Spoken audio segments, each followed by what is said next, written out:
नमस्कार, आप सभी का स्वागत है। इस वीडियो में हम बात करने वाले हैं डीएलएड के पेपर कोड F10। आपके परीक्षा 2019 में जो परीक्षा हुई थी उसमें जो क्वेश्चन पूछे गए थे उन्हीं के बारे में इस वीडियो में हम डिस्कस करेंगे। तो आपके F10 पेपर कोड का नाम है पर्यावरण अध्ययन का शिक्षण शास्त्र, यानी कि पेडागोजी ऑफ एनवायरमेंटल स्टडी। हमको F10 में पर्यावरण से संबंधित चीज़ों को जानना है। पर्यावरण अध्ययन का शिक्षण शास्त्र, इस विषय में आपको कुल 7 प्रश्न पूछे जाएंगे, जिसका पूर्णांक होगा आपका 35 नंबर का, यानी कि 7 प्रश्न और आपको 35 नंबर का फुल मार्क्स है। और इसका समय जो है 2 घंटे निर्धारित किया गया है, यानी कि 2 घंटे की आपकी परीक्षा होगी। 7 प्रश्न रहेंगे और पूर्णांक जिसका रहेगा 35, यानी कि 35 नंबर की परीक्षा आपकी होने वाली है। परीक्षार्थियों के लिए कुछ निर्देश दिए गए हैं, तो आइए हम कुछ निर्देशों पर बात करें।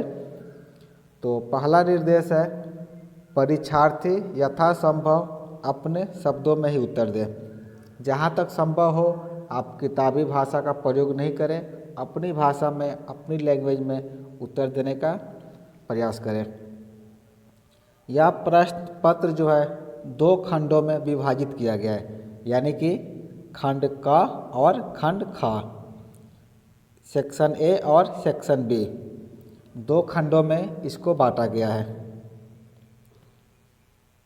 खंड क में विकल्प के साथ 5 प्रश्न दिए गए हैं, जिनमें से प्रत्येक प्रश्न का उत्तर 75 से 100 शब्दों में देना है। प्रत्येक प्रश्न 5 अंक का है, यानी कि खंड क में आपको 5 प्रश्न दिए गए हैं और एक प्रश्न का उत्तर आपको 75 से 100 शब्दों में देना है। और प्रत्येक प्रश्न जो है 5 नंबर का है, यानी कि खंड क से हमको 25 नंबर प्राप्त हो सकते हैं। उसी तरह हम अगर खंड ख की बात करें, यानी सेक्शन बी की बात करें, तो इसमें आपको 2 प्रश्न दिया रहेगा, लेकिन आपको 2 प्रश्न में से किसी एक प्रश्न का ही उत्तर देना है और इसका उत्तर जो आपको 200 से 250 शब्दों में देना है, जिसके लिए आपको 10 अंक निर्धारित किए गए हैं। यानी कि खंड ख में आपको एक प्रश्न का उत्तर देना है और वो प्रश्न जो है 10 नंबर का होगा। तो ये तो था कुछ निर्देश जो हम सभी को जानना चाहिए। चलिए हम अब स्टार्ट करते हैं और क्वेश्चन को देखते हैं कि किस तरीके से प्रश्न पूछा गया था पिछले साल। पहला प्रश्न आपका था, पर्यावरण की अवधारणा को स्पष्ट करें। Explain the concept of environment. चूँकि इसमें आपको विकल्प भी दिया रहता, अगर इस प्रश्न का उत्तर आपको नहीं आता है तो आप विकल्प का भी उत्तर दे सकते हैं। इसमें एक और प्रश्न है, मानवीय व्यवहार समाज एवं पर्यावरण को किस प्रकार प्रभावित करते हैं। यानी कि मानवीय व्यवहार समाज पर्यावरण को किस प्रकार से प्रभावित करते हैं।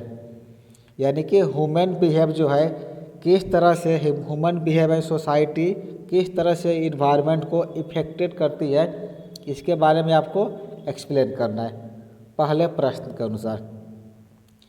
यदि हम दूसरे प्रश्न की बात करें तो इसमें आपको दिया हुआ है, बालक के विकास पर परिवेश का क्या प्रभाव पड़ता है, लिखें। जब बालक का विकास होता है तो वहाँ के आसपास के परिवेश का, यानी कि इन्वायरमेंट का क्या असर पड़ता है, इसको आपको लिखना है 2 में। इसके ऑप्शन में एक और प्रश्न है, बच्चों के परिवेश में विविधताओं की समझ एवं शिक्षा के लिए क्यों आवश्यक है, इसके बारे में आपको एक्सप्लेन करना है कि जो बच्चे के परिवेश में जो विविधताओं की समझ जो होती है वो एक शिक्षक के लिए क्यों आवश्यक है, इसके बारे में आपको आंसर देना है। तीसरा प्रश्न है, सर्वेक्षण से आप क्या समझते हैं, यानी कि आप सर्वे से आप क्या समझते हैं। राइट इन ब्रीफ, इसको आपको संक्षेप में लिखना है कि सर्वे क्या होता है, इसकी क्या अवधारणा है, क्यों की जाती है, इसके बारे में आपको विस्तार से वर्णन करना है तीसरे प्रश्न के अनुसार। इसमें एक ऑप्शन भी आपको दिया हुआ है। ऑप्शन में है कि शिक्षण की प्रोजेक्ट विधि की विशेषताओं की विवेचना करें। हमको टीचिंग की प्रोजेक्ट मेथड, टीचिंग में एक होता है शिक्षण की प्रोजेक्ट विधि है, उस विधि को हमको चर्चा करना है आपके तीसरे प्रश्न के अनुसार। हम चौथे प्रश्न की यदि बात करते हैं तो चौथे प्रश्न में आपको दिया हुआ है गतिविधि किसे कहते हैं, यानी कि व्हाट इज एन एक्टिविटी, गतिविधि क्या है, एक्टिविटी किसे कहते हैं। कक्षा के बाहर की जाने वाली किसी एक गतिविधि का उल्लेख करें, यानी कि आउटडोर एक्टिविटी, जो आप क्लासरूम से बाहर जो भी एक्टिविटी करते हैं, जो भी आप खेल खेलते हैं, तो वो एक्टिविटी का आपको यहाँ वर्णन करना है। वो कोई भी एक्टिविटी हो सकती है जो क्लासरूम से बाहर हम करते हैं, तो कोई भी एक्टिविटी का किसी एक का वर्णन हम इस प्रश्न में करेंगे। इसी का ऑप्शन में दिया हुआ है कि पर्यावरण संरक्षण में शिक्षक की भूमिका पर प्रकाश डालें।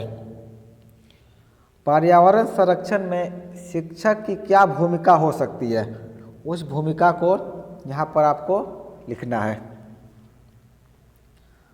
पांचवें प्रश्न में आपको दिया हुआ है कि पर्यावरण अध्ययन में आकलन करने के मूलभूत तरीकों पर प्रकाश डालें। हमको पर्यावरण अध्ययन में आकलन करने के जो मूलभूत तरीके होते हैं उसके बारे में बताना है, उस पर प्रकाश डालना है। इसमें एक ऑप्शन दिया हुआ है आपको कि सतत एवं व्यापक मूल्यांकन की विशेषताओं को लिखें। सतत एवं व्यापक मूल्यांकन की विशेषताओं को लिखें। ये तो आपके हो गए 5 क्वेश्चन जो सेक्शन ए में दिया हुआ है। यदि हम सेक्शन बी की बात करें तो सेक्शन बी में जैसे कि मैंने आपको बताया था कि इसमें 2 प्रश्न रहेंगे जिनमें से किसी एक का आपको उत्तर देना है। तो सेक्शन बी में आपको दिया हुआ है, ये दीर्घ उत्तरीय प्रश्न है, इसका उत्तर 200 से 250 शब्दों में आपको देना है। तो पहला प्रश्न है, पर्यावरण अध्ययन के शिक्षण शास्त्र में उपयुक्त होने वाली शिक्षण विधियाँ कौन कौन सी है, किसी एक विधि के महत्व पर प्रकाश डालें। जब आप क्लासरूम में पर्यावरण अध्ययन के शिक्षण कराते हैं तो उसमें उपयुक्त होने वाली शिक्षण विधियाँ, बहुत सारी शिक्षण विधि है, तो पर्यावरण अध्ययन के शिक्षण शास्त्र में वो कौन कौन सी शिक्षण विधियाँ हैं इसके बारे में आपको बताना है और किसी एक विशेष विधि पर प्रकाश डालना है। उस विधि के महत्व के बारे में आपको विस्तार पूर्वक लिखना है। और इसमें दूसरा आपका प्रश्न है, किन्हीं 2 पर टिप्पणी लिखें, यानी कि इसमें आपको शॉर्ट नोट्स लिखना है किन्हीं 2 पर। पहला आपको दिया है NCF 2005, यानी कि नेशनल करिकुलर फ्रेमवर्क 2005, इसके बारे में आप लिख सकते हैं। नहीं तो शिक्षा में नवाचार, यानी कि इनोवेटिव एजुकेशन, नवाचार का अर्थ है इनोवेटिव, अलग आप शिक्षा में क्या कर रहे हैं उसके बारे में दे सकते हैं। नवाचारी तरीका, इनोवेटिव आइडियाज, इनोवेटिव आइडिया के प्रयोग से आजकल बहुत सारे ऐसे कार्य किए जा रहे हैं जिससे बच्चे को आसान तरीके से शिक्षा प्रदान की जा रही है, तो इसके बारे में आप दे सकते हैं।